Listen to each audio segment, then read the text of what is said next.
Defamation ये एक कानूनी खत्म होना चाहिए। राहुल गांधी और गांधी परिवार के खिलाफ कोर्ट इस प्रकार का फैसला कैसे दे सकता है?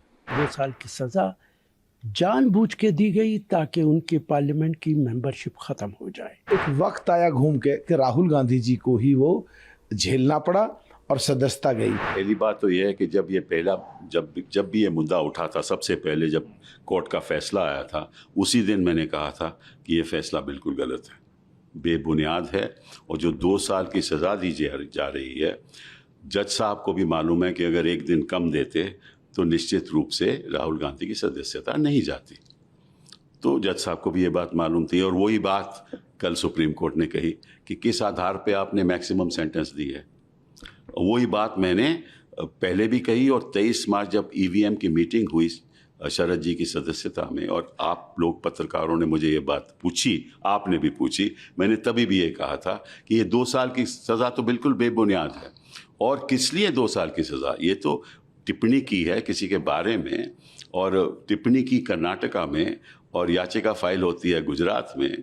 तो मुझे ऐसे लगता है कि ये लोग किसी भी मामले में कोर्ट्स के द्वारा प्रयास करते हैं कि उनको ऑर्डर मिल जाए, और जब मिलता है तो जो जिसके खिलाफ ये ऑर्डर लेते हैं वो बेचारा 1 महीना, 2 महीना, 6 महीना अदालतों में जाता रहता है। आपको मालूम है कि यही बात इन्होंने आज़म खान के साथ की, यही बात उसके बेटे के साथ की, यही बात दूसरे लोगों के साथ भी कर रहे हैं। और जिस तरह से कोर्ट्स का इस्तेमाल हुआ जा रहा है, जैसे तीस्ता सीतलवाद का इस्तेमाल, यही हो रहा है कि भाई एक कोर्ट ने टिप्पणी की, अगले दिन उन्होंने FIR कर दिया। तो मतलब ये है कि ये जो मामला है ना, कोर्ट्स के द्वारा, कोर्ट्स में याचिकाएं डाल के उनके द्वारा प्रयास करना को ऑर्डर मिल जाए, ये अपने आप में बड़ा दुर्भाग्यपूर्ण है। ऐसा नहीं होना चाहिए, और कोर्ट्स को भी चौकन्ना रहना चाहिए कि क्यों ये याचिका दायर हुई जा रही है। मैं रोज़ के रोज़ देखता हूँ कि सुप्रीम कोर्ट में भी ऐसा ही होता है, याचिका डाली जाती है एक राजनीतिक एजेंडा को लेकर, और फिर कोर्ट में वो मामला चलता रहता है। विदेश जाकर ये कहेंगे कि हाँ देश में लोकतंत्र है, वह विदेश जाकर कोर्ट को, आर्मी को, इलेक्शन कमीशन को, हर किसी को गुराते हैं और कहते हैं कि देश में लोकतंत्र नहीं है।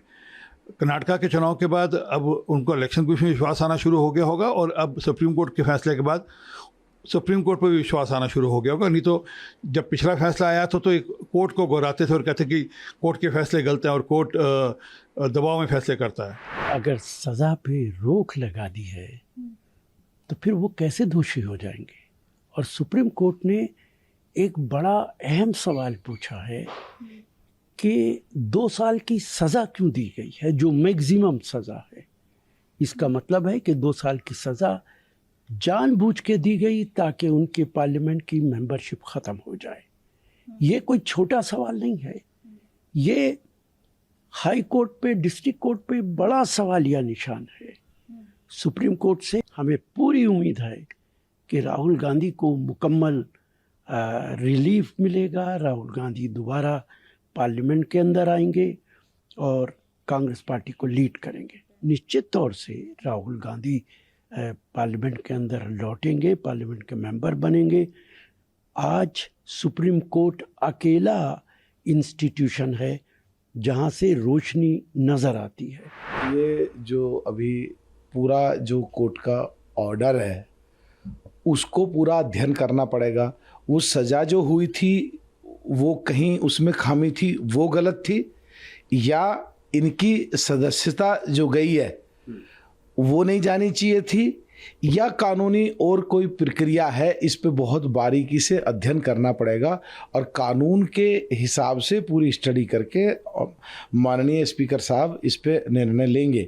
जहाँ तक इस सदस्यता से संबंधित बात है, एक पिछले अगर दशक में जाएं तो लालू प्रसाद यादव जी जब इस तरह की प्रॉब्लम से जूझ रहे थे तो वो सरकार को सपोर्ट कर रहे थे, तो कांग्रेस एक अध्यादेश लेकर के आई थी और उसका जो एक प्रेस कॉन्फ्रेंस में सबके सामने राहुल गांधी जी ने उसको फाड़ दिया था। तो जो चीज़ उस समय एक जनप्रतिनिधियों को कोई गलत कहीं ना हो या उसको सुविधा देने की बात कही थी, तो राहुल गांधी जी ने वो जो फाड़ा था उसको एक वक्त आया घूम के कि राहुल गांधी जी को ही वो झेलना पड़ा और सदस्यता गई। इसमें जो सोचने की बात है वो ये है कि अगर 1 साल ना बचा हुआ होता, जैसे पिछले दिनों मेरठ खतौली में हुआ, जिस दिन सदस्यता गई और 1-1.5 महीने के अंदर अंदर चुनाव हो गया था वहाँ, अगर चुनाव हो गया होता और राहुल गांधी जी की जगह कोई दूसरा एमपी बन गया होता और आज supreme court, honourable supreme court उसको प्रोसीडिंग्स को स्टे कर दिया होता जैसे अब कराए, तो फिर जो सामने दिक्कत आती कि उनकी सदस्यता फिर कैसे बहाल हो। तो ऐसी चीज़ पे दोबारा सोच के इसमें हम पूरे संसद के जितने भी लोग हैं या संसदीय प्रणाली के तहत दोबारा सोचना चाहिए कि ऐसी स्थिति आ जाए तो क्या कर रहा है।